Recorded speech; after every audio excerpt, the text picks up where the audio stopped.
નમસ્કાર મિત્રો, વિડીયોમાં તમારું સ્વાગત છે। જે હા મિત્રો, અત્યારે હાલના સૌથી મોટા અને મહત્વના સમાચાર સામે આવી રહ્યા છે। તો મિત્રો, સમાચારમાં વાત કરીએ તો તમામ સરકારી અધિકારીઓના થયા મોત। વેન્ઝુલામાં આવેલા વિનાશકારી ભૂકંપે ભારે તબાહી મચાવી છે। આ કુદરતી આપત્તિમાં હજારો લોકોએ જીવ ગુમાવ્યા છે અને અજબો રૂપિયાનું નુકસાન થયું છે। આ આપત્તિ વચ્ચે વેન્ઝુલાની સરકારે બચાવ કામગીરી ઝડપી બનાવી છે અને આંતરરાષ્ટ્રીય સ્તરેથી મદદ પણ મળી રહી છે। આ ભયાનક આપત્તિના કારણે આ લુએરા રાજ્યમાં ભારે તબાહી સર્જાઈ છે અને ત્યાંના સ્થાનિક સરકારી તંત્રને મોટો ફટકો પડ્યો છે।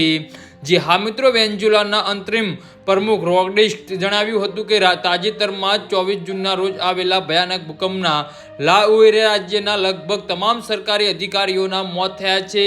કરાકાસની ઉત્તર આવેલું તટીય રાજ્ય ભૂકંપથી સૌથી વધુ પ્રભાવિત થયું હતું। પ્રમુખે ઉમેર્યું હતું કે આપત્તિના તુરંત બાદ દેશની આપાતકાલિક વ્યવસ્થાને એલર્ટ કરીને સક્રિય કરવામાં આવી હતી અને 4000 જેટલા અધિકારીઓને રાહત તેમજ બચાવવામાં કાર્યમાં તૈનાત કરવામાં આવ્યા છે। જે હા મિત્રો, તો આના વિશે તમારું શું કહેવું છે તો નીચે અમારી કમેન્ટ બોક્સમાં જરૂરથી જણાવજો અને અમારી YouTube ચેનલને સબસ્ક્રાઇબ કરવાની ભૂલતા નહીં। ધન્યવાદ।